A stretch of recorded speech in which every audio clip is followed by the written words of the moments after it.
minute हो गए हैं, so people can keep on joining. So I welcome everyone on this Friday evening for our webinar series. ये actually webinar series आप सबको पता ही है, हमने लोगों के education के लिए किया है, and I'm very happy to say कि आप सबकी help की वजह से we find it a fruitful exercise. हर बार काफी logins हो रहे हैं, तो हमें ये भी नहीं लगता कि हम unnecessarily एक कुछ effort कर रहे हैं जिसका जो लोगों तक पहुंच नहीं रहा. Also this is recorded and it is also available on YouTube and Facebook पर भी available है, जो बहुत लोग देखते हैं. So I think it's a very helpful thing and thanks to all of you. आज का हमारा टॉपिक बहुत अच्छा टॉपिक है, that is polycystic ovaries. Polycystic ovaries एक बहुत कॉमन प्रॉब्लम है और 5 में से एक गर्ल को आजकल ये प्रॉब्लम हो रही है. Now polycystic ovaries is not a disease, it is a lifestyle disorder. And because of excessive stress and also because of our eating habits, sedentary lifestyle, for some reason this condition is increasing. Now as we are aware that in every woman there is one uterus and 2 ovaries, and when a girl is born there are 2 million eggs. फिर हर month after puberty, मतलब आज जब आपके period शुरू हो जाते हैं, तो पीरियड आजकल नॉर्मली 10 से 12 साल के बीच में शुरू हो जाते हैं. So जब पीरियड शुरू हो जाते हैं तो हर month around 10 to 14 eggs in the ovaries they go on maturing, and उसमें से एक या दो बड़ा हो जाता है और वो रप्चर होकर ट्यूब में आ जाता है. जब वो ट्यूब में आता है और अगर प्रेगनेंसी नहीं होती तो यूट्रस की लाइनिंग ओवुलेशन, जब वो ट्यूब में आता है उसको ओवुलेशन बोलते हैं, उसके 14 डेज के बाद पीरियड्स बनके शेड हो जाती है. Now because of hormonal imbalance egg का मैच्योरेशन प्रॉपर नहीं हो पाता. So एग की जो मैच्योरेशन साइकिल है, जो वाला पार्ट है, वो लंबा हो जाता है. जब वो प्रोलॉन्ग हो जाता है तो एग्स जो है वो छोटे छोटे ओवरी की सरफेस पे इकट्ठे हो जाते हैं. जब हम उनका अल्ट्रासाउंड करते हैं तो वो ब्लैक सिस्ट जैसे दिखते हैं, तभी इसका नाम हुआ polycyst. But they are not cyst, they are your eggs which are not growing. Then क्योंकि ओवरी में है तो पॉलीसिस्टिक ओवरी. अब इसके यूजुअली सिम्टम्स होते हैं कि पीरियड टाइम पे नहीं आना, वेट गेन होना, एक्ने होना, हर्सुटिज्म हो जाना, लेटर लाइफ में थोड़े से कुछ लोगों को कंसेप्शन में भी प्रॉब्लम होती है. तो ये सारी चीजें हम इस वेबिनार में कवर करेंगे. Basically what I just want to say is कि polycystic ovary is very common. This is not a cancer. हर महीने पीरियड आना जरूरी नहीं है, ये भी हम आपको आगे बताएंगे. अगर आपको कोई और सिम्टम्स नहीं है तो आपको इसके ट्रीटमेंट की भी जरूरत नहीं है, और सर्जरी तो बिल्कुल भी पॉलीसिस्टिक ओवरीज के लिए जरूरत नहीं है. Now I would like to welcome our moderator Mrs Sumita Kohli. She will speak something nice and valuable to you all, और फिर उसके बाद हम मेडिकल प्रोग्राम आगे कैरी ऑन करेंगे. So I welcome you Sumita ji, please join the show.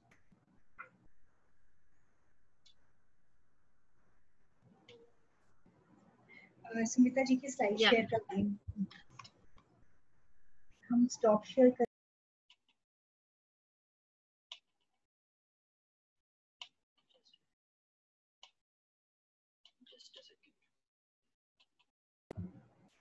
Sumita जी हम आपको देख नहीं पा रहे. 1 minute, I think some network problem is कोई there. बात नहीं. Just give me a second. You take your time, no problem. तब तक जब तक आप नहीं करते तब तक मैं थोड़ा सा I can speak on polycystic ovaries. So I can start my slides for the meanwhile. मैं एक और चीज आप लोग को बताना चाहती हूँ. हमने एक एजेंडा शुरू किया, save the uterus, and what we have seen कि many women in especially in northern states of India, they have their uterus removed for very small problems also. जो ये webinars attend कर रहे होंगे उन्होंने उनको काफी knowledge हो गई होगी कि फाइब्रॉइड जो है या हेवी ब्लीडिंग के लिए यूट्रस निकालने की जरूरत नहीं होती है. बहुत अच्छी मेडिसिन आ चुकी हैं, और in fact 90% of the problems can be cured without removing the uterus. So it is very important that अगर आपको कोई प्रॉब्लम है, जैसे हेवी ब्लीडिंग है या आपको फाइब्रॉइड्स है, तो आप सीधे यूट्रस रिमूवल सर्जरी के लिए मत जाइए. आजकल बहुत अच्छे ट्रीटमेंट्स अवेलेबल हैं कि आपको ऑपरेशन की जरूरत नहीं है. नाउ सुमिता जी जब आपका हो जाएगा तो आप मुझे बता दीजिएगा. हाँ जी, एक मिनट, मुझे बस एक सेकेंड और चाहिए। एक्चुअली ना मेरे यहाँ पे प्रॉब्लम नेटवर्क की आ रही है, तो मैंने अपने फोन के हॉटस्पॉट से करा है, तो वीडियो का थोड़ा सा हो रहा है। अगर वीडियो ना भी हो तो वॉइस चल जाएगी मेरी? हाँ हाँ बिल्कुल चल जाएगी, जैसे आप कंफर्टेबल हो। With if I am with my sharing my other screens and sharing the screen. हाँ हाँ बिल्कुल, जैसे आप कंफर्टेबल। ठीक है। Can I start? Yeah, please. Okay.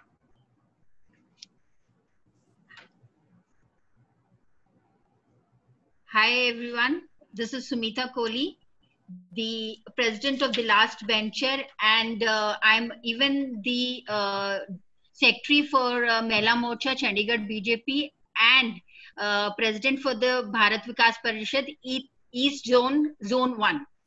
So these are my these are my I mean what my profile, what I'm talking about. My NGO motive, basically my NGO's motive is to help the helpless. Which we did in COVID-19, and before starting with these topics, that is PCOS, I would like to share a few of my work which has been done in this COVID-19 during this pandemic. So these are the picture one which I'm sharing. This is basically I have actually given PPE kits to the MOH, that is MOH, which is health department, and I've even given them sanitizing pumps also, and mainly which actually these are the people who really helped us out during the time, during from March to whatever is going on till now, and because of them everything is going on fine in our area. So hats off to these workers, hats off to to the people who are working for us. So this is, and now I'm sharing my second pic, which is which last week which I did, which I went to Gaushala sector 45, where I had given up sanitizers, masks to the weaker sections, and then even I provided them with homeopathic and Ayurvedic medicines, which for boosting up their energies and all, so that at least they can, at least the people who are working, hard working people who are working in the labor class, who need my help, who want to, it is that my hard working team which is there. In my hard working team there is Neelam Gupta, Divya Singla, my right hand, I can tell her she's my right hand. Without her I cannot move out, and without my team it is very difficult to manage. And secondly, I just, after this, it's been all that my team are 24/7 on field, ready to help everyone. Now also I'm helping the dhobis of my sectors, that is 18, 19 and 21.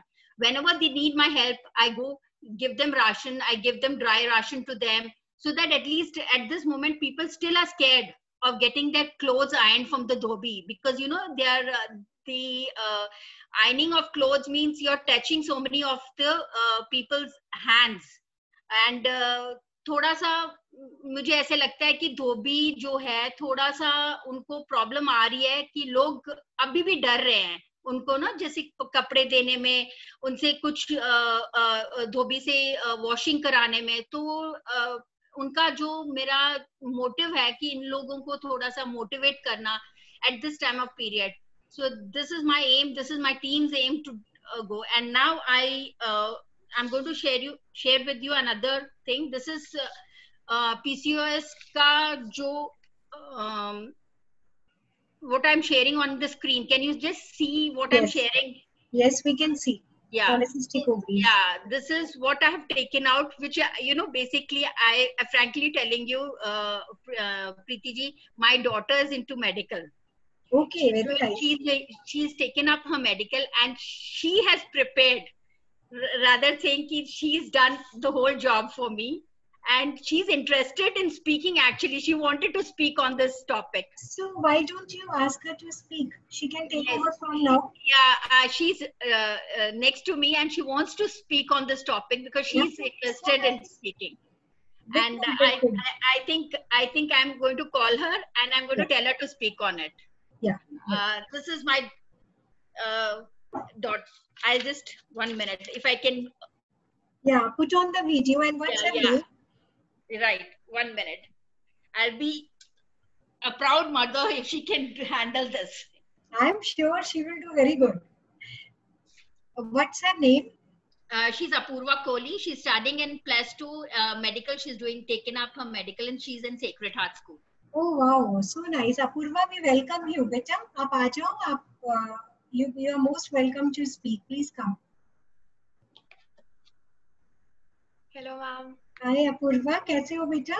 You good? I'm very fine. How are you? All good. So please, आप पढ़ाओ अपने जो slides बनाए हैं. We all are here to listen to you. Just a second.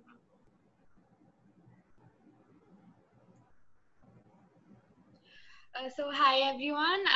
As my mom was offered to be the moderator today for this topic, I'll just continue what this is the intro about what polycystic ovary syndrome is. So basically PCOS is a health problem that affects 1 in 10 women between the childbearing, that is the reproductive age, the age between women can get pregnant. So इस syndrome में mainly क्या होता है, आपका जो hormone, female का hormone system है वो इम्बैलेंस हो जाता है एंड इस इम्बैलेंस के कारण जो आपके मेटाबॉलिक जो आपकी प्रोसेसेस हैं वो प्रॉब्लम में आ जाते हैं. So it causes metabolism problems in your overall health which leads to effect in your appearance and you tend to become obese. And to control this, you really need to have a good nutritional diet and also a good physical activity, at least 30-minute activity daily. So PCOS can be because of missed or irregular menstrual periods, जिसके कारण आप you can be infertile and आपके जो ovaries हैं उसके अंदर cyst form हो सकता है. Now what is cyst? It is a small fluid filled sac जो आपके ovaries में form होता है.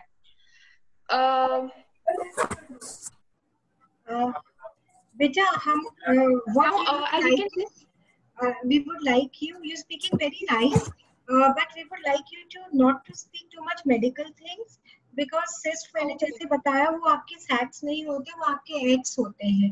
So आप बाकी general चीजें बता दो, medical points से हम actually explain करेंगे बेटा, है ना? But you're doing very good. Good job. Yeah. So as you can see on your screen, this is some basic diets that you can that a person suffering from PCOS can follow.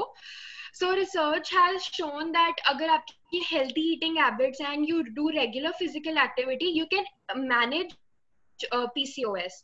So as you can see, there are some pointers which tell us what a healthy eating plan is. जो आपका मील होता है day का, you should at least have small 4 to 5 meals or snacks every day including breakfast.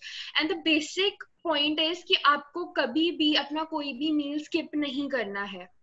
Now your plate shouldn't only have a certain carbohydrate or a certain protein or a certain fat. Your whole plate should carry different varieties of carbohydrates, fats, protein, सब कुछ, fruit से लेके vegetables, सब कुछ आपके plate में होना चाहिए. चाहे वो low fat dairy products हो गए, चाहे वो आपके meat हो गया, आपका fish हो गया, everything should be there. Now fats की बात करें तो you shouldn't have excessive fats. आपका जो healthy fats होते हैं जैसे olive oil हो गया, canola oil हो गया, they should be present in your meal but in a moderate amount. बहुत moderate amount में, ना कम ना ज़्यादा. Also it has been shown that dry fruits जैसे walnuts या almonds, they also give help in managing PCOS by giving us a healthy our body a healthy metabolism. So as we know that proteins जो है वो हमारी body कि हम मतलब बचपन से पढ़ते आ रहे हैं कि मेन बिल्डिंग ब्लॉक्स होते हैं प्रोटीन्स. सो प्रोटीन्स ओवरऑल सबसे इम्पोर्टेंट है हमारे मील के लिए. और प्रोटीन्स हमें कहाँ से मिलते हैं? फिश होगी, मीट हो गई, टोफू हो गया, लेंटिल्स हो गए.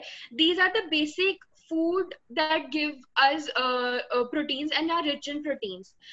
ये तो हो गई बात that मेन हमें क्या हेल्दी खाना चाहिए. But alongside this we should also have a healthy drink, beverages. We should have healthy beverages. आज के टाइम में क्या है? Everyone is having cold drinks, everyone is having shakes, whether it is from Keventas or anything. सबको मतलब आदत है sugary beverages पीने की. What we tend to forget is that जितना हम शुगर इनटेक कर रहे हैं, हम अपनी बॉडी को उतना खराब कर रहे हैं. We are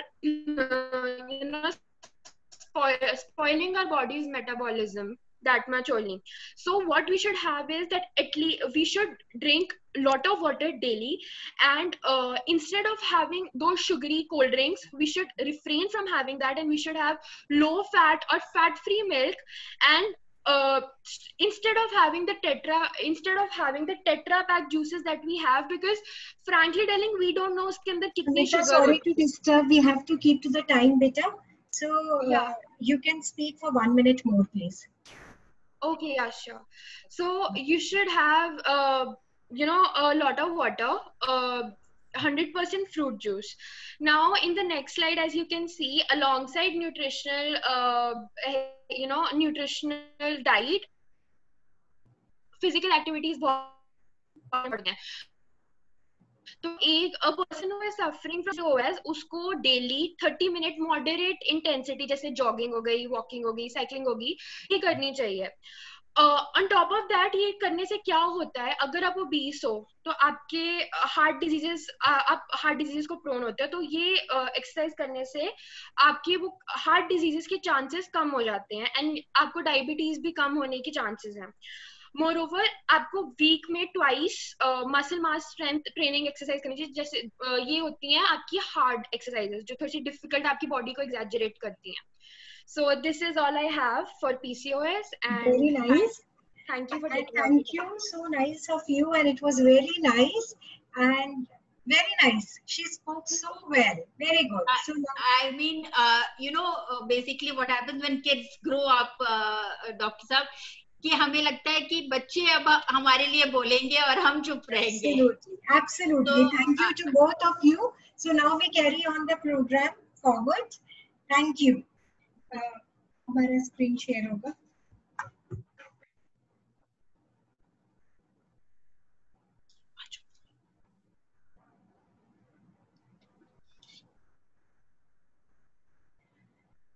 So after a very beautiful introduction by Apurva and Sumita ji, we take one thing, the polycystic ovaries, as I told you, that these are your eggs which are in your ovary, and they start growing and they become around 8 to 10 mm, and they get accumulated on the ovarian surface. So जब हम इनका ultrasound करते हैं तो हमें वो black colour के दिखते हैं जिनको हम सिस्ट बोलते हैं, पर एक्चुअली ये कुछ भी नहीं है, ये आपके अनमेच्योर्ड एग्स है. So it is not a cancer, or it is nothing to worry about. Now, as told by my earlier speaker, because of the problems in the hormones, ovaries जो है वो हमारी hormone industries भी हैं. They are not just there to produce egg, they produce very important hormones for our body. So जब इसमें mismatch होता है तो हमारे जो hormones हैं they go for a toss, and as a result there is slight increase in testosterone और एक FSH-LH ratio होता है जो reverse हो जाता है. As a result we start gaining weight because हमारा insulin आप सबको पता है, there is a hormone known as insulin which is important in our body for the sugar. Now insulin के against हमारा resistance हो जाता है जिसकी वजह से body में blood में sugar levels बढ़ जाते हैं. So इसलिए polycystic ovaries वाले later on diabetes को भी prone होते हैं. दूसरा, इस शुगर लेवल्स बढ़ने से वेट गेन होना शुरू हो जाता है, एंड टेस्टोस्टेरोन बढ़ने से फेशियल हेयर आने शुरू हो जाते हैं, and then there is acne, and as there is the uterus does not get a signal कि एग टाइम पे रिलीज हुआ है तो पीरियड्स में लेट आना शुरू हो जाते हैं. Now we have to, as we go ahead in this webinar, you will come to know why few people are not able to conceive. Most of the polycystic ovary women are anyway able to conceive. उनको कोई problem नहीं होती है, but a few may require help because जैसे मैंने आपको बताया कि eggs grow नहीं करते हैं, तो उस वजह से भी problem हो जाती है. Now, PCOS की जो definition है, that is, it was described as a syndrome. Syndrome means a accumulation of multiple symptoms is known as syndrome. So PCOS की जो diagnosis है उसके लिए आपको आपके clinical features, ultrasound and biochemistry all is important. Doctor दीदी को बुला लेना. Now it is one of the most common endocrine disorder and 5 to 10% of female population is getting affected because of it. So you can see in this diagram how the normal ovary looks and how the polycystic ovaries they look. The global prevalence of polycystic ovaries is 2.2% to 26%. So roughly 1 in 5 to 15% of the women are having this problem. You can see this ultrasound picture. Ultrasound, these are the, I was talking about, this is a very typical polycystic ovary. So you can see there are multiple black color cysts, and they are actually your eggs which are getting accumulating on the surface of the ovary, and that's why it's called polycystic ovary. Now it has got a huge impact on a girl because it affects us at an age when a young girl is so much conscious about her looks, about her appearance, and at that point of time she starts developing acne, she starts gaining weight and so many other things. So it is very important that we need to counsel the girl that it is a very common thing, she should not be scared of it. At the same time, we have to tell her about the lifestyle changes. And if she starts developing the symptoms, then we have to tell her, we have to give her some medication so that the problem does not increase too much. So now I invite Dr. Riddhi to take you over through the journey of the polycystic ovaries. Dr. Riddhi, please do.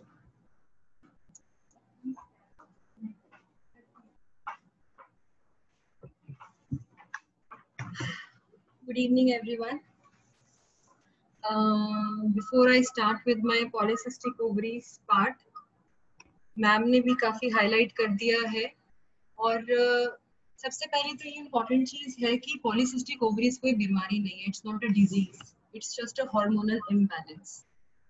आपको पता है हमारी body में 2 ovaries होती हैं, right? एक uterus होता है, 2 ट्यूब्स होती हैं. तो ओवरीज में थोड़ा सा हार्मोन्स ऊपर नीचे अगर होते हैं तो उससे पॉलीसिस्टिक ओवरीज बन जाती है. और बेस्ट पार्ट पॉलीसिस्टिक ओवरीज का ये है कि आगे जाके कभी भी इसमें कैंसर नहीं बनता. और ये हो क्यों रही है? ये हमारी इसलिए होती है बिकॉज ऑफ जो हमारा आजकल का लाइफस्टाइल हुआ है, लाइक फिजिकल एक्टिविटी कम है और हम ज्यादा जंक फूड वगैरह खाते हैं जो आजकल की जनरेशन है. So that leads to polycystic ovaries. Now it is so common thing that 1 in 5, आप देख रहे हैं इसमें पिक्चर में भी दिख रहा है कि 1 in 5 इंसिडेंस है. अगर 5 फीमेल्स आपके पास आती है तो उसमें से एक फीमेल में पॉलीसिस्टिक ओवरीज होता है. बट सब में ये सिम्टम्स नहीं होते, राइट? जैसे ये आप देख रहे हैं, ये पिक्चर में दिख रहा है कि एक आइसबर्ग है, तो मेजॉरिटी पार्ट जो आइसबर्ग का है वो नीचे है. तो सिम्टम्स जो है वो बहुत कम पेशेंट्स में आते हैं, but it is very common thing. आगे जाकर पॉलीसिस्टिक ओवरीज में प्रॉब्लम्स आ सकती हैं, स्पेशली 40 इयर्स या 50 इयर्स की एज में. ब्लड प्रेशर बढ़ना शुरू हो जाता है, हार्ट प्रॉब्लम्स आना शुरू हो जाती है, शुगर एस्टैब्लिश है, डायबिटीज हो जाती है, ओबेसिटी हो जाती है. सो बेस्ट ये होता है कि treatment should be done at a very early stage. अब पॉलीसिस्टिक ओवरीज होती क्या है कि हमारी जो ओवरीज होती हैं उसमें हर महीने एग्स बनते हैं, राइट? एग्स का क्या फंक्शन होता है? एग्स जो है बेसिकली वो प्रेगनेंसी में हेल्प करते हैं.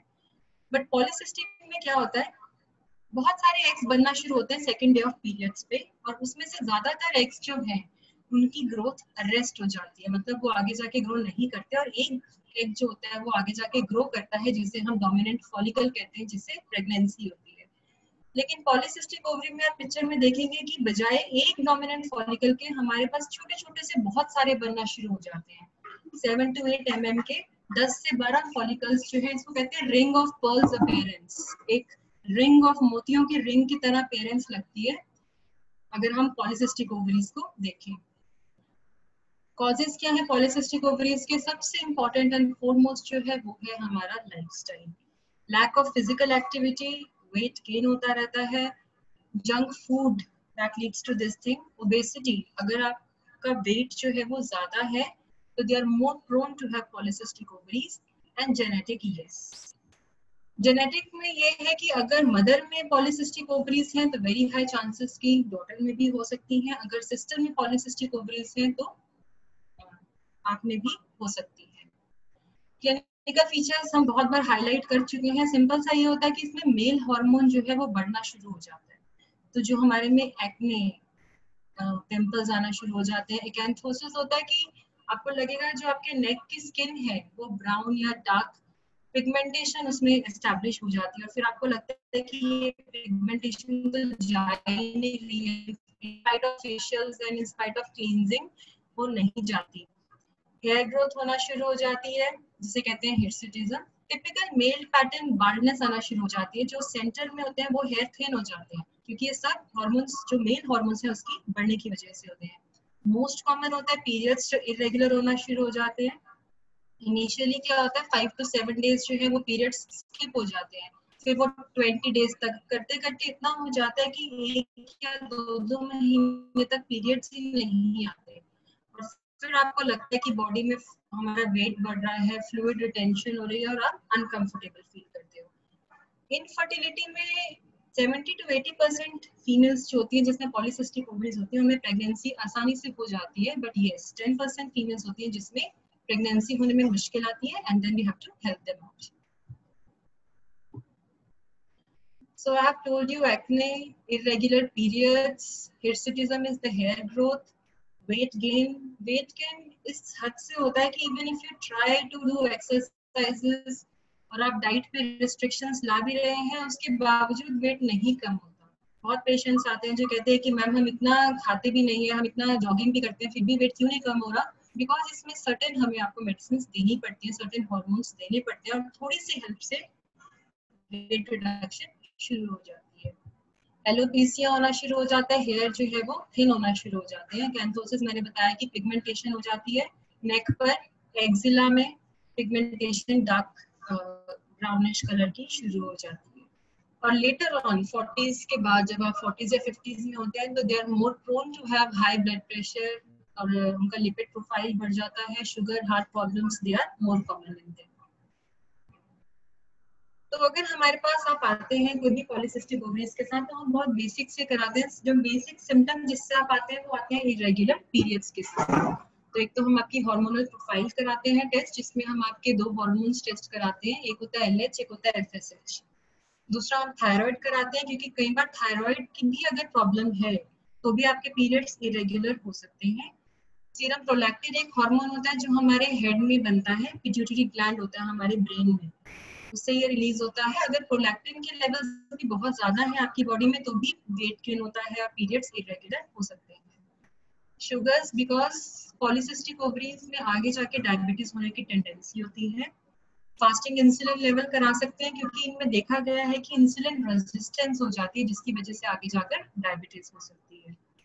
डिहाइड्रोएपिएंडोस्टेरोन मेल हार्मोन होता है जो कि बढ़ना शुरू हो जाता है, और हम ऑब्वियसली एक अल्ट्रासाउंड करके देखते हैं जिसको मैंने आपको बताया है कि बहुत सारे 10 से 12 7 to 8 mm के फॉलिकल्स बनना शुरू हो जाते हैं। अब पॉलीसिस्टिक ओवरीज के क्राइटेरिया क्या है? So as per the Rotterdam criteria इन तीनों में से 2 चीजें होना जरूरी है। कई बार क्या होता है अल्ट्रासाउंड पर कोई सिस्ट नहीं आते, टिपिकल नॉर्मल है ओवरीज बट स्टिल वो पॉलीसिस्टिक ओवरीज है, बिकॉज 3 में से 2 होने चाहिए। या तो आपके पीरियड्स अगर इरेगुलर हैं, मतलब आपके पीरियड्स जो हैं वो एक महीने की बजाय 45 डेज या 50 डेज पर आ रहे हैं, फ्लो पहले से कम हो गया है तो मतलब पीरियड्स की प्रॉब्लम है। दूसरा आपने हाइपर एंड्रोजिनिज्म, मतलब वही जैसे हेयर ग्रोथ हो रही है या ब्लैकनिंग ऑफ नेक की स्किन जो ब्लैक हो रही है, या आपको लग रहा है कि हेयर फॉल हो रहा है, वॉइस में थोड़ा सा मेल पैटर्न आ रहा है, तो ये फीचर्स है। और तीसरा आता है हमारा अल्ट्रासाउंड पे पॉलीसिस्टिक ओवरीज। सो अगर इन तीनों में से कोई 2 फीचर्स भी प्रेजेंट है तो भी हम उसको पॉलीसिस्टिक ओवरीज ही लेबल करते हैं, चाहे अल्ट्रासाउंड पे आए या ना आए। पैथोफिजियोलॉजी में आपको बहुत बार अभी बता भी चुकी हूँ कि इसमें मेन टिपिकल लेमैन लैंग्वेज में सिर्फ इतना हमें ध्यान रखना है कि मेल हार्मोन बढ़ना शुरू हो जाता है जिसकी वजह से ये सिम्टम्स आते हैं, और दूसरा सबसे इम्पोर्टेंट कारण जो है वो है इंसुलिन रेजिस्टेंस, जिसकी वजह से क्या होता है आगे जाके डायबिटीज होने का टेंडेंसी रहता है। जेनेटिक में मैंने बताया है कि 40% चांसेस होते हैं, अगर आपके सिस्टर में पॉलीसिस्टिक ओवरीज है तो आप में भी हो सकते हैं, और मदर में है तो भी 10% चांसेस है कि आप में भी पॉलीसिस्टिक ओवरीज हो सकती है। अब आता है मैनेजमेंट पर। नाउ मैनेजमेंट में डिपेंड करता है कि पेशेंट को क्या चाहिए। अगर हमारे पास पेशेंट आता है पीरियड्स की प्रॉब्लम से तो मैनेजमेंट अलग है, अगर वो वेट गेन की प्रॉब्लम से आता है तो मैनेजमेंट अलग है, और अगर वो प्रेगनेंसी की पॉइंट ऑफ व्यू से आता है तो मैनेजमेंट बिल्कुल डिफर कर जाता है। बट एक चीज मैं आपको बताना चाहूंगी कि अगर जो पेशेंट्स प्रेगनेंसी प्लान कर रहे होते हैं और बहुत ज्यादा वेट होता है उनका, पॉलीसिस्टिक ओवरीज भी होती है, तो हम साइमल्टेनियसली उनको एडवाइस करते हैं कि आप वेट रिडक्शन करो और साइमल्टेनियसली प्रेगनेंसी के लिए प्लान करना शुरू कर दो। बिकॉज ऐसा देखा गया है कि अगर आप 10% अपना वेट रिड्यूस कर दें ऑटोमेटिकली ये प्रॉब्लम सॉल्व हो जाती है। प्लस बहुत से पेशेंट्स ये पूछते हैं कि क्या पॉलीसिस्टिक ओवरीज जो है उनका परमानेंट कोई क्योर है, तो नो, क्योंकि ये तो हार्मोनल इम्बैलेंस है। परमानेंट इसका कोई सोल्यूशन नहीं है क्योंकि वो आपकी जीन्स में है और आपका लाइफस्टाइल जो है वो आपको मॉडिफाई करना है। बट बेस्ट पार्ट ये है कि अगर आपको कोई सिम्टम्स नहीं है तो ट्रीटमेंट की जरूरत नहीं है, बट यस अगर सिम्टम्स है then we need to treat you. So इसमें अपार्ट फ्रॉम डॉक्टर हमारे डाइटिशियन का बहुत इंपॉर्टेंट रोल है, because you have to reduce your carbohydrates. आपको पहले भी लेक्चर में ये बताया गया है कि आपको डाइट पर बहुत ध्यान देना है, कार्ब्स कम खाने, प्रोटीन ज्यादा खाने, डिटेल में doctor Isha later on cover करेंगे। Then exercise is very much required, yoga वगैरह करने से वेट रिड्यूस नहीं होता, so you need to work out, आपको भागना पड़ेगा, you have to reduce weight. So if a patient comes to you कि ओबेसिटी है, अगर आपको हिर्सुटिज्म है, एक्ने है, तो ट्रीटमेंट में सबसे इंपॉर्टेंट मैंने आपको बताया लाइफस्टाइल मॉडिफिकेशन। नेक्स्ट आता है हमारा पीसीओएस डाइट। डाइट में बेसिकली आपको यही बताया जाता है कि कौन से मेजर्स हैं जिससे आपको वेट कम करना है। तो फैट्स नहीं खाने, कार्ब्स नहीं खाने, प्रोटीन्स पे ध्यान देना है। डाइट का हम डिटेल में कवर करेंगे। मैंने आपको ये बताया है कि अगर आप 5 या 10% अपना वेट रिड्यूस कर देते हैं तो प्रॉब्लम ऑटोमेटिकली सॉल्व हो जाती है।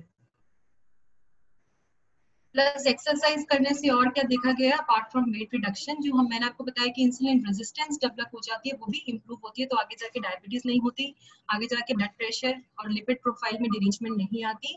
प्लस जो डिप्रेशन है वो भी ऑटोमेटिकली, ऑब्वियसली वेट रिड्यूस हो रहा है तो डिप्रेशन सॉर्ट आउट हो जाता है। एक्सरसाइज से हमारे ऐसे हार्मोन्स रिलीज होते हैं जिससे आपको मेंटल स्ट्रेस जो है वो कम होता है।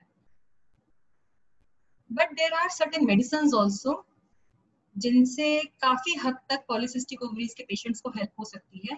तो जो पेशेंट्स हमारे पास गर्ल्स आती हैं, यंग गर्ल्स जिनको प्रेगनेंसी अभी नहीं प्लान करनी है, अभी मैरिज का कोई प्लान नहीं है, उनके लिए जो बेस्ट ट्रीटमेंट है वो है ओसीपीज। ओसीपीज क्या होती है? Low dose hormonal pills.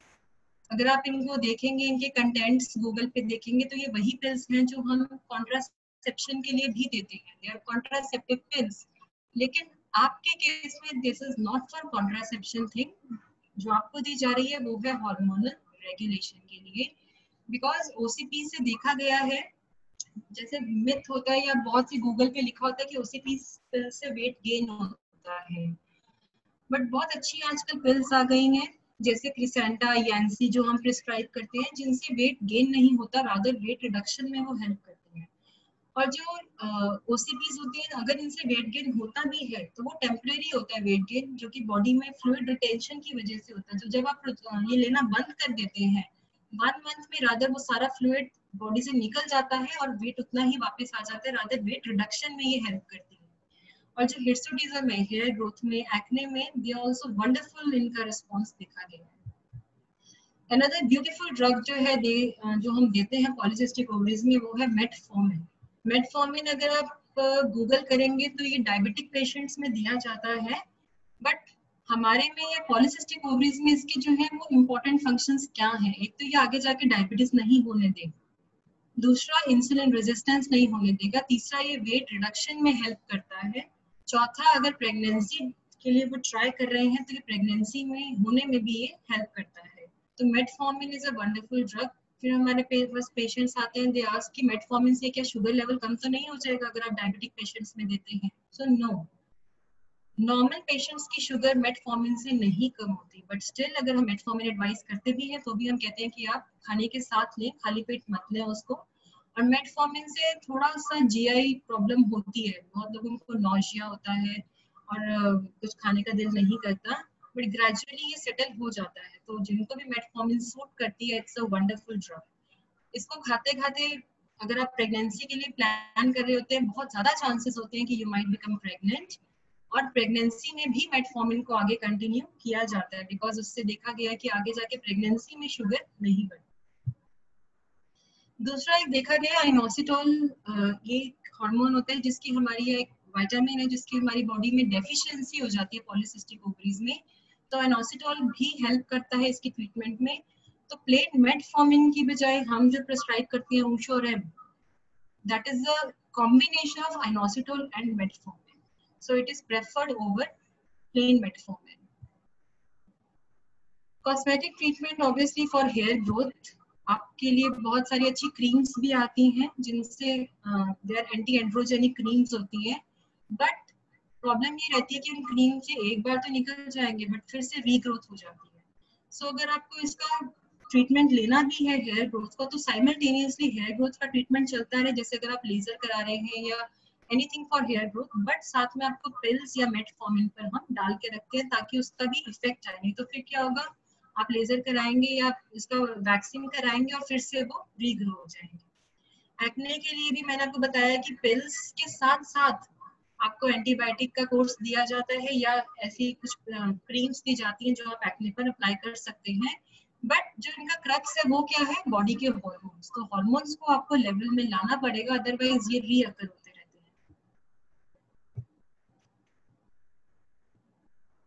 अब ये तो था जो पेशेंट्स प्रेगनेंसी नहीं प्लान करना चाहते और पीरियड्स को रेगुलराइज करना चाहते हैं, तो मैंने बताया कि उनके लिए हम हार्मोनल पिल्स पे डालते हैं। इनका 21 दिन का पैक आता है, 21 डेज के लिए वो लेते हैं टैबलेट्स, और फिर हम उनकी विड्रॉल ब्लीडिंग आ जाती है, पीरियड्स आ जाते हैं, they are very much safe. आप 3 मंथ्स तक, 6 मंथ्स तक, इनफैक्ट 1 ईयर तक भी हम इसको प्रिस्क्राइब करते रहते हैं, but obviously you have to be in touch with us because we have to monitor उसकी रिस्पॉन्स कैसी आ रही है। Now, if a polycystic ovary patient wants to conceive, so I have told you कि वो pregnancy plan करना चाहते हैं, 70-80% पेशेंट्स में प्रेगनेंसी इजीली हो जाती है, बट 10% पेशेंट्स हैं जिसमें प्रेगनेंसी होने में मुश्किल आती है, तो उनमें हम एग फॉर्मिंग मेडिसिन देते हैं। बहुत अच्छी मेडिसिन आती है, क्लोमिफेन, लेट्रोजोल, जो एग बनने में हेल्प करती है। अब पॉलीसिस्टिक ओवरी में दो प्रॉब्लम्स हैं, एक तो होता है कि एग बनता ही नहीं, जैसे मैंने आपको बताया था कि बहुत सारे एग ग्रो करना शुरू करते हैं, उनमें से एक एग है जो आगे जाके डोमिनेंट फॉलिकल बनाते हैं। तो पॉलीसिस्टिक में क्या होता है कि वो फॉलिकल जो है वो डोमिनेंट नहीं बनता। दूसरा, अगर वो बन भी जाता है तो आगे जाकर उसको रिलीज होने में मुश्किल होती है क्योंकि ओवरीज की वॉल जो है वो बहुत थिक हो जाती है। तो इसमें हम क्या करते हैं, एक तो आपको एग फॉर्मिंग मेडिसिन शुरू करते हैं, साथ साथ हम आपकी फॉलिकुलर मॉनिटरिंग करते रहते हैं। फॉलिकुलर मॉनिटरिंग मतलब उसी फॉलिकल को हम फॉलो करते रहते हैं कि वो फॉलिकल ग्रो कर रहा है या नहीं कर रहा। और जब वो अच्छे साइज का हो जाता है 18 to 19 mm का, तो आपको इंजेक्शन दिया जाता है रप्चर का, और उसको एक को रिलीज करवाया जाता है, और उन दिनों में आपको रिलेशंस एडवाइस किए जाते हैं। बट समटाइम्स क्या होता है कि फॉलिकल तो बन गया बट वो रप्चर नहीं होता। सो उसके लिए एक तो मेटफॉर्मिन मैंने आपको बताई है, it's a wonderful drug. OCPs हम नहीं दे सकते क्योंकि वो कॉन्ट्रासेप्शन का काम करेंगी।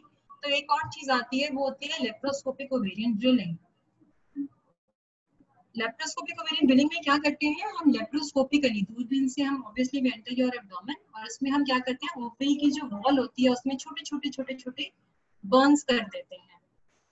तो इसका मेन पर्पस क्या होता है कि वो ओवरी के वॉल को थिन कर देता है, तो इससे जब एग बनता है तो उसको रिलीज होने में हेल्प होती है। तो लेप्रोस्कोपिक ओवेरियन ड्रिलिंग के बाद देखा गया है कि नेक्स्ट 6 मंथ्स में pregnancy rate is very high.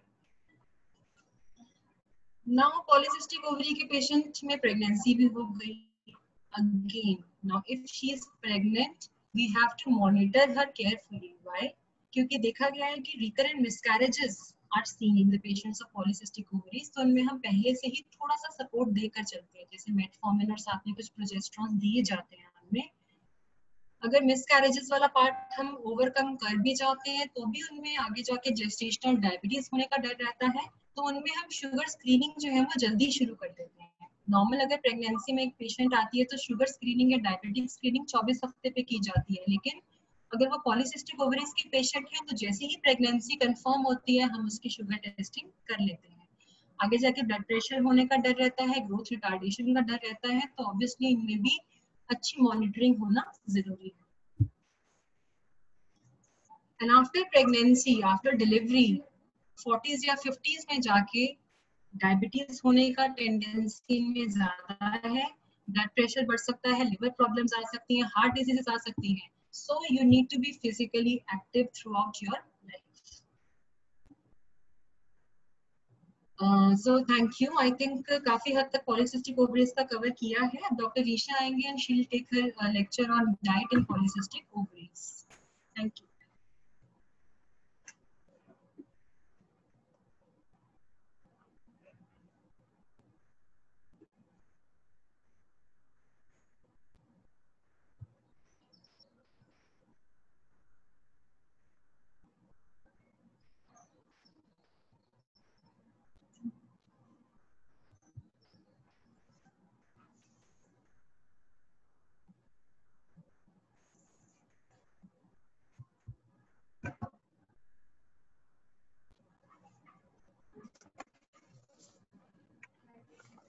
Good evening everyone.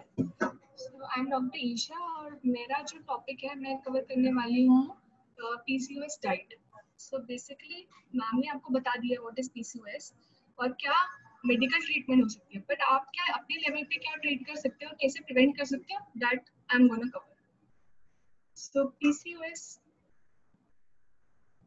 की अगर हम बात करें सो इस बेसिकली पीसीओएस का रिलेशन जो है वो ओबेसिटी और इनफर्टिलिटी से बहुत ज्यादा है। सो ओबेसिटी हैज अ मैनिफेस्टेशन, अगर आप ओबीस हैं तो पीसीओएस होने का रिस्क है, अगर आपको पीसीओएस है तो आप ओबीस हो सकते हैं, तो it is vice versa. So 30 to 50% of women जिनको पीसीओएस है वो ज्यादातर ओबीस होती है। 50% जो है ओवरवेट, उनको पीसीओएस हो सकता है, एंड जिनका बीएमआई मोर देन 30 kg पर एम, अगर आप ओवरवेट भी हैं तब भी आपको पीसीओएस होने का रिस्क हो सकता है। सो जैसे ही एडोलेसेंट एज आपकी आती है उसी टाइम पर that is the main factor जब आपको पीसीओएस हो सकता है और उसी टाइम आप प्रिवेंट भी कर सकते हैं। सो कमिंग टू पीसीओएस और इनफर्टिलिटी का जो लिंक है वो मैम ने आपको एक्सप्लेन किया होगा। बेसिकली क्या होता है इनफर्टिलिटी, पीसीओएस में इंसुलिन रेजिस्टेंस बढ़ जाती है जिससे जो हमारा हार्मोनल एक्सिस है वो चेंज हो जाता है, तो उसका इफेक्ट जो है ओवरीज पे और जो भी हमारे हार्मोन्स होते हैं which are responsible for the fertility उनमें चेंजेस आने लग जाते हैं। तो जो ह्यूमन टेस्टोस्टेरोन है जो कि मेल हार्मोन है वो इंक्रीज हो जाता है और जो हमारा फीमेल हार्मोन है वो डिक्रीज हो जाता है, जिसकी वजह से हमारे साइकिल जो है इरेगुलर हो जाते हैं और ओवुलेशन में प्रॉब्लम हो सकती है। Coming to how to control PCOS, so basically it is a lifestyle disease. तो अगर आपको PCOS कंट्रोल करना है तो आपको लाइफस्टाइल मॉडिफिकेशन करनी पड़ेगी। वो कैसे कर सकते हैं? आपको डाइट से कर सकते हैं, एक्सरसाइज से, वेट लॉस से, बिहेवियरल चेंजेस, अगर स्मोकिंग या कोई एडिक्शन है तो वो आप प्रिवेंट कर सकते हैं। So basically it is a multi disorder, so इसके लिए मल्टी डॉक्टर्स की जरूरत पड़ती है, क्लिनिशियन, डाइटिशियन, एक्सरसाइज स्पेशलिस्ट या फिजियोथेरेपिस्ट या कोई counsellor. Coming to what is the diet pattern, specific diet pattern क्या होता है? बेसिकली आपको डाइट करनी भी है तो आपको स्टार्व नहीं करना अपने आप को और आपको कट डाउन करना है, but you have to take balance diet. So basically cut down करो कैलोरीज, कोई भी आप ओवर कंज्यूम कर रहे हो कोई भी कैलोरीज उसको कट डाउन कर सकते हो, स्पेशली इन इवनिंग जब भी हम कहीं बाहर जाते हैं, आउटिंग के लिए जाते हैं तो यूजुअली जंक फूड लेते हैं तो उससे कैलोरीज बढ़ने का रिस्क होता है। So try to avoid that. So basically throughout the day you have to take small meals. तो पूरा दिन आप स्टार्व नहीं करोगे, अगर आप छोटा छोटा करके मील्स लोगे, हर 2 घंटे में आप कुछ खा रहे हो तो एक तो आप स्टार्व नहीं करोगे, दूसरा आपका जो ग्लूकोज लेवल है वो मेंटेन रहता है जिससे इंसुलिन नहीं बढ़ता। सो बेसिकली वो आपको हेल्प करेगा, आपको एक्स्ट्रा क्रेविंग्स नहीं होगी। Then coming to what type of fat that are good for you. So basically mono unsaturated fat जो कि नट्स में प्रेजेंट होते हैं. सो नट्स में, एवोकाडो में, या कोई भी सीड्स होते हैं, सनफ्लावर सीड्स होते हैं, तो that is good for your PCOS. तो ये खाना is very important. Coming to carbs, अब कार्ब्स बिल्कुल कट डाउन नहीं करने. You should take less carbs, but वो कार्ब्स भी कौन से होने चाहिए? It should be low glycemic index carbs. Basically ये क्या करते हैं, टाइम लेते हैं डाइजेस्ट होने में. सो आपकी एपेटाइट बनी रहती है, आपको भूख नहीं लगती जल्दी, जिससे क्या होगा, आपके ब्लड ग्लूकोज लेवल में धीरे से इंक्रीज होगा. इंसुलिन लेवल भी जो ब्लड में इंक्रीज होगी वो कम इंक्रीज होगी, जिससे आपको जल्दी भूख नहीं लगेगी और आप अवॉइड कर सकते हो. Coming to what are the types of low glycemic index? So basically जो non starch vegetables होती हैं, पोटैटो अवॉइड करना होता है, तो वो सब आपको लेना है. लेग्यूम्स जैसे कि सीड्स हो गए, स्प्राउट्स हो गए, वो आप ले सकते हो, और फ्रूट. सो ये आपको हेल्प करेंगे कि आपकी एपेटाइट मेंटेन रहे. Coming to vitamins, they are very important, क्योंकि अगर आप डाइट ले रहे हो तो आपको बैलेंस डाइट लेनी है. बेसिकली आपको न्यूट्रिएंट डेफिशिएंसी नहीं होनी चाहिए.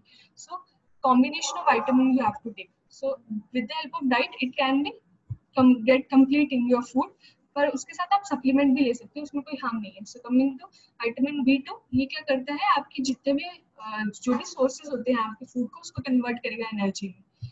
Vitamin B3, it maintain your blood sugar level. B5, ये बेसिकली आपका वेट लॉस में मदद करता है, it enhance the fat metabolism. And B6 जो है वो आपकी फर्टिलिटी में हेल्प करता है.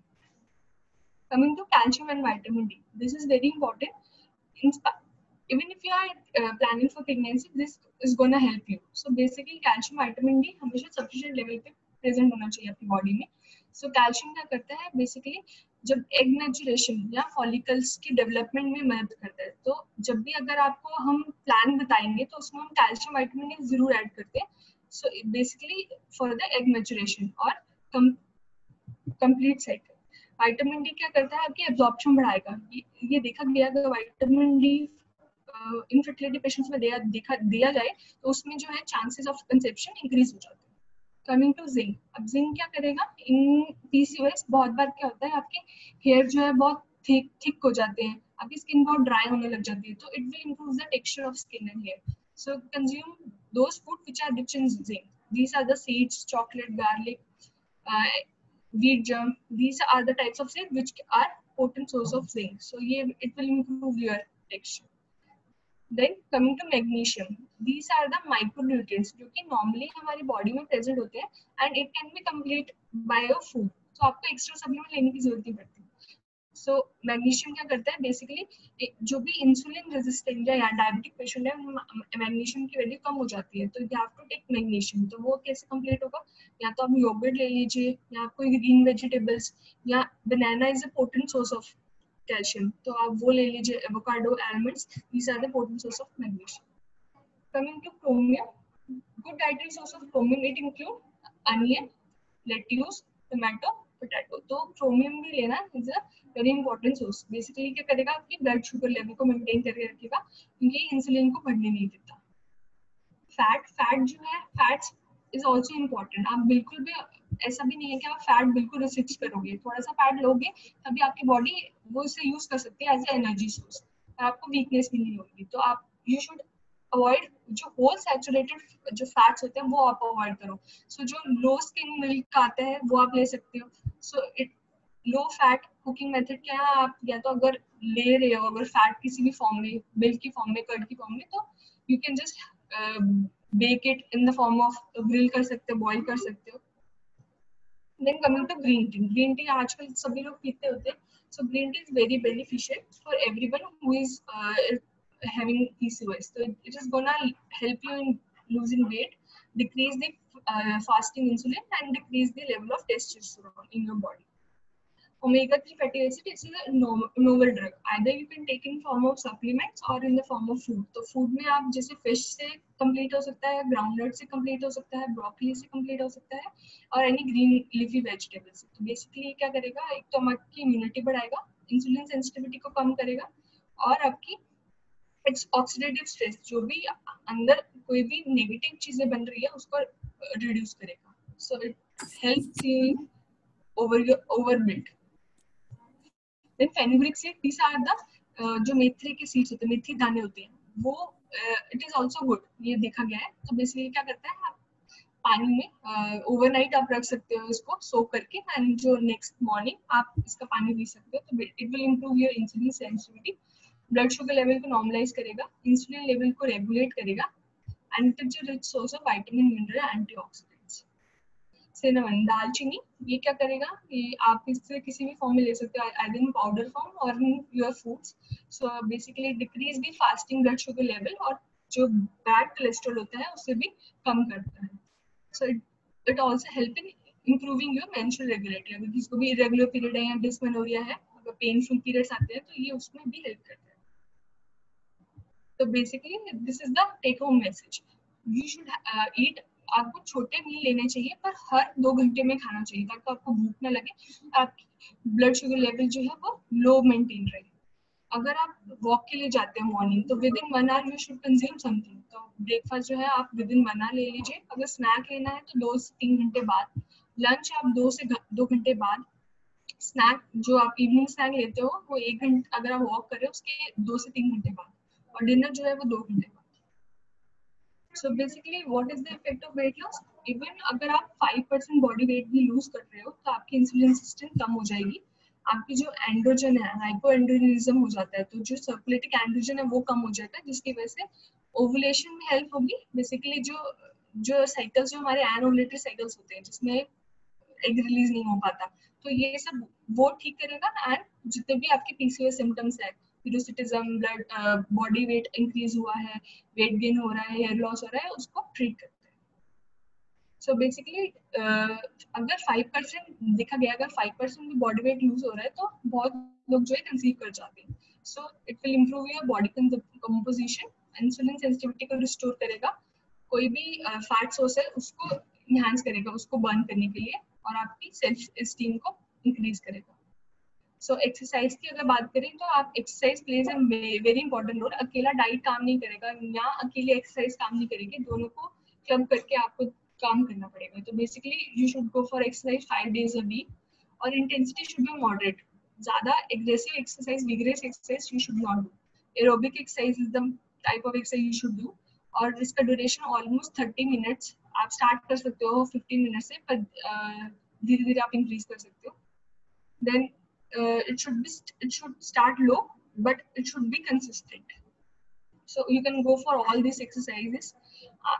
आजकल आप घर पे भी एक्सरसाइजेस कर सकते हो, and yoga is the safest mode. तो आप योगा कर सकते हो, सूर्य नमस्कार कर सकते हैं, बाकी कुछ और भी आसन होते हैं, शवासन, मजूरियासन, भुजंग आसन, ये प्राणायाम, ये सब आप आसन कर सकते हो घर पे, and it will help in reduction weight. So build a PCOS friendly diet. So basically protein आपको लेना है 25 to 30 ग्राम, और आपकी वेजेस जो है वो भी होनी चाहिए, कार्बोहाइड्रेट सोर्स होनी चाहिए, but it should be a low glycaemic food, और हेल्दी फैट होना चाहिए, and you should also take some detox water और। So thank you very much. I think किसी को भी अगर डाउट है तो they can put in the chat box. Thank you.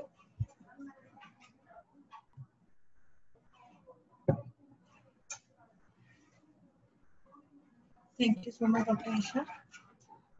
Now we are ending up this session by telling you some information about the Touch Clinic. We take all purities. Yeah, first of all, I announce our last webinar winner, Miss Gurdeep Kaur. Congratulations, ma'am. At the Touch Clinic, we take all precautions for COVID-19, consultation with prior appointments only. COVID testing is done prior to delivery and any surgery. We take care of all the safety parameters. तो यहाँ पे आपको कोई problem नहीं आती है। And second, हमारे touch pharmacy है, you can order home delivery of medicine at your door step. हमारा जो नंबर है वो है 9613112000। आप इन नंबर पे कॉल कर सकते हैं, या लैंडलाइन नंबर है 0172503247। आप इस नंबर पे कॉल करके मेडिसिन को अपने घर पे डिलीवर करवा सकते हैं।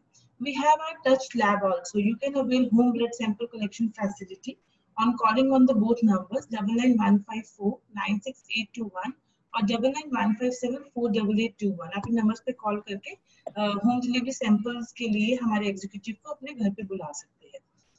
Last but not the least, आप डॉक्टर प्रीति से अगर बात करना चाहते हैं थ्रू कंसल्टेशन, वीडियो कंसल्टेशन या फिर नॉर्मल कॉल से, या विजिट करना चाहते हैं, तो हमारा जो एड्रेस है वो है द टच क्लिनिक के नाम से हमारा क्लिनिक है मोहाली में, A5A8 Bestech business tower, sector 66 Mohali में। आप अपनी जो है एम्प्लॉयमेंट बुक कर सकते हैं by calling on the number 9915748821 और 9888448803। आप इस नंबर पे कॉल करके अपनी वीडियो कंसल्टेशन भी फिक्स करा सकते हैं, नॉर्मल कॉल भी करवा सकते हैं, ऑडियो कॉल, या फिर आप विजिट भी कर सकते हैं हमारे क्लिनिक में। जो हमारे टाइमिंग्स है वो है 10 to 6 और संडे को क्लोज रहता है हमारा। ठीक है, so now ending of the session, आपको इन्फॉर्म करना चाहती हूँ कि जैसे कि हमारे एवरी फ्राइडे वेबिनार होते हैं, तो नेक्स्ट जो फ्राइडे को हमारा वेबिनार है, उसका टॉपिक जो है वो है सेक्सुअल हेल्थ के ऊपर। तो उसमें जो मॉडरेटर है वो है मिस इशिता सिंह। तो स्टे ट्यून, आप एवरी फ्राइडे सेम टाइमिंग है हमारा 4 to 5। रिक्वेस्ट करती हूँ कि आप सब उस टाइम पे हमें फिर ज्वाइन करें और जो इंफॉर्मेशन है, नॉर्मल अवेयरनेस है, उसके बारे में सुने। और अगर किसी ने मिस कर दिया है इसको या बीच में किसी ने लॉगिन किया है, वो हमारी वेबसाइट पे जा सकता है। हमारी वेबसाइट है www.thetouchclinic.com। आप इस पे विजिट करके हमारे जितने भी अभी तक के आप जहाँ स्क्रीन पे देख रहे होंगे, हमने 19 जून से स्टार्ट किया था और जैसे कि इट गोज ऑन टिल 14 अगस्त। अभी तक के जितने भी टॉपिक्स हम कवर कर चुके हैं नॉर्मल अवेयरनेस के, वो हमने कवर कर दिए हैं। अगर किसी ने इसमें कोई मिस कर दिया है या लेट आपको इसके बारे में इंफॉर्मेशन मिली है, तो आप हमारी वेबसाइट पे जा सकते हैं और वेबसाइट पे जाके आप उसको लॉगिन करके आप सारी इसकी रिकॉर्डिंग जो है वो सुन सकते हैं। तो मैं दोबारा रिपीट कर रही हूँ अपनी वेबसाइट, दैट इज www.thetouchclinic.com। इस पे वीडियोस पे जाएंगे, मोर वीडियोस पे आपको सारी वीडियोस जो है वो मिल जाएगी। फिर भी कुछ प्रॉब्लम आता है किसी को तो वो हमें कॉल कर सकता है। हमारे नंबर नीचे दिए हुए हैं 9915748821 9888448803। सो नाउ हम इस वेबिनार को एंड कर रहे हैं।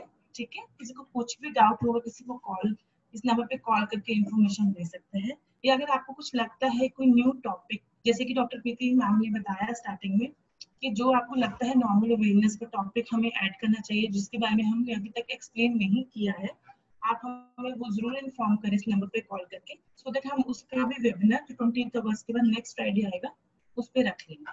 ठीक है, thanks you so much, thanks for patience.